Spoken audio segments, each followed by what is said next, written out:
To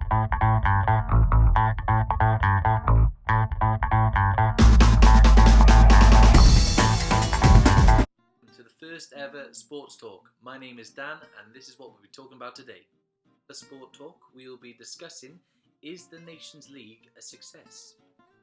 Return of the Premier League, now it gets serious. The weekend predictions and some tips from myself, and then the question of the day. The Nations League. Firstly, there's many sport fans don't like international football until it gets to tournament time. It's just a period that you're just praying that your players get through and no injuries and everyone comes back fit. That being said, I do actually think it's been a success. And I'll say why. It's because gone are the days of when there's been continual friendlies of England versus San Marino, hearing about a postman in goals, hearing about a guy, Dave the Chippy, here he is playing right back up against a £100 million footballer. Nobody cares. Nobody really wants to see. As soon as they go 1-0 down, what's the point? Turn off, England win 5-0. You know, what is the need? What the Nations League has given is some good fixtures, some good friendlies basically. For people like Gareth Southgate and for Ryan Giggs, it's been a great bedding in period for them to play some top teams with varying results. But England last night, hell of a win, and really for Gareth Southgate, quite a big evolvement from the summer where it was constantly play that 5 at the back or 3-5-2, however you want to call it, where they didn't reach a World Cup final because he didn't change shape. He didn't adapt to the situation. He stuck with the plan. He said, "This is what I'm doing." Didn't work, and which led then to Croatia and in particular Luka Modric dominating the game and finding them out. Then we've had Wales now kick on under Ryan Giggs. They've been exposed. They played Spain the other day. Did get done. But at the same time, to blood players like Connor Roberts, Ethan Ampadu in particular, that boy's going to be a star. Whether you play centre back, midfield, it's going to be a top talent. As well as that, David Brooks, only a year ago was playing for Sheffield United. Now he's playing Premier League football week in, week out, and looks very comfortable.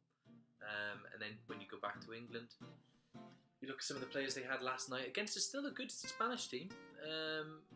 You still had a lot of top players, and the likes of Ben Chilwell getting his first proper cap.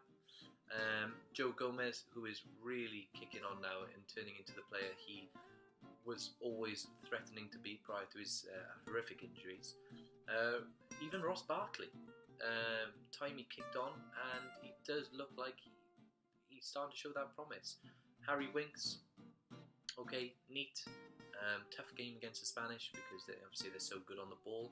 But you look at the fluidity, and it's always frustrated me as a proud Welshman that England could never use the tools to their advantage. It's always had the handbrake on, or it's never been as it should look. But you look at that front three last night. You got Rashford on the left, you got Kane up front, you got Sterling on the right. Raheem Sterling, as a Liverpool fan, and having watched him since he came from QPR, I remember when he played for Liverpool under-18s, he scored 5 goals against, I think, Scunthorpe at the time, in an under-18 match, and he looked a top talent then. Even from his days at Liverpool, getting into Man City, performing well, Pep Guardiola has taken what was a very intelligent footballer who can't kick a ball further than 10 yards, still can't strike it properly, but in terms of movement,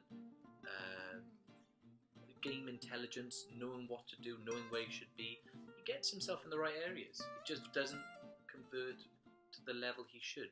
But if he starts doing performances like that, forget Kane, forget anyone else in the team, Raheem Sterling could and should be the one, the talisman for England. He should be the guy. I took a look at the Scotland team. It looks very much same old. McBurney has come into the team. Decent player, ex Swansea player, now doing his bit. I think at Leeds, and hopefully Scotland do come strong, because I mean, the rugby team's now starting to perform finally, but it'd be good if the football team joined in. The two Irishes, I need to be proven wrong, but again, they seem to be stagnating. Doesn't really seem to be anything new happening with those guys. No real top new players coming through. They need a bit of a shot in the arm because Wales and England at the moment look like the ones who are just kicking on. That period's gone, and it's now back to the real stuff. Let's bring back the Premier League. Let's get the real games back going. And just to recap, just to have a look at what where everyone is. It's very tight to the top. City, Liverpool, and Chelsea all on 20 points. Arsenal and Tottenham on 8. But you've got Cardiff, Newcastle, and Huddersfield. We're all desperate for points. Really, I mean, Cardiff-Fulham's going to be a massive game this weekend. Both teams relegation 6-pointer already, even at this stage. And a shout out to Man United, holding on to 8th really well. Nice little 7 points off the top already. Let's keep it there for a little bit longer, shall we? Run through of the fixtures for this weekend and some predictions, some tips. If you want to go out and have a bet on these, I kind of do pretty well on them, but don't hold it against me if you don't get them. Chelsea versus Man U at home. I've gone 2-0 Chelsea. I think Hazard plus a corner. United have looked pretty suspect at set pieces, and Hazard at the moment is good for a goal, so that's where I'm going. Bournemouth, Southampton. How do you ever call Bournemouth? 1 week 5-0, following week could be 4-0 loss. They're just unpredictable to call. But versus Southampton, I've gone for 1-1. I think both Wilson and Ings both to get the goals. Two attack-minded teams, and there should be goals in that one. Cardiff at home to Fulham, maybe a little bit optimistic, but I've actually gone 2-1 Cardiff. I think Fulham are also surprisingly pretty weak at the back.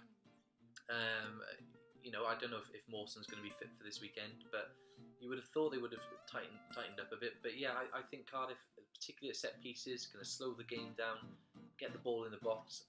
I'd have either Sean Morrison or Bamba for a goal. Certainly think they're good for one. I think Cardiff are probably going to bully them for that win. Man City Burnley, 3-0 Man City. I'd imagine Sterling, Sané, and probably Aguero to get a goals. But quite frankly, it could be anyone. Once they get the one, doors are open. Newcastle at home to Brighton. They've gone 2-0 Newcastle.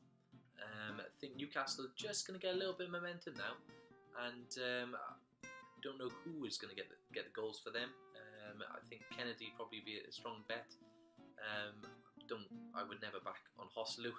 No offence to the guy, but I wouldn't back on him. West Ham at home to Spurs. Now I've gone for a 1-1 draw here. I think Arnautovic and Kane, the two main men, are going to deliver. I wouldn't be surprised if there's a dodgy penalty either way. Don't know for who. But yeah, I go for 1-1. I think West Ham they've got enough at the moment. Noble's doing pretty well. They've got the running power of Obiang rather next to him. And it just seems to work what they've got going on. So that should be pretty good for West Ham. Wolves at home to Watford. As I said, I really like Wolves. Really like what they're doing. And Watford, again, a very inconsistent team. I think you're going to see. I'd go for Jimenez, and probably after his goal for Portugal in midweek, I'd go for Costa as well. Helder Costa. Huddersfield at home to Liverpool. The evening game, I'm going to say 3-0 Liverpool. If fit, I would say Salah. I also think Firmino to get on. It's his time to step up now. Everton at home to Palace. Tight one to call. Both teams. Everton are very suspect at the back. If Zaha turns up, and particularly Van Aanholt gets past John Joe Kenny, and he can cause a threat down that side. But I've gone 1-0 Everton. I think Everton going forward do look good. And I'd go for Cech Tosin to get the goal. And finally, Arsenal versus Leicester on Monday. I've gone 2-0 Arsenal. Lacazette to keep on scoring, which, if you don't have him in your team, like I don't, is bloody annoying.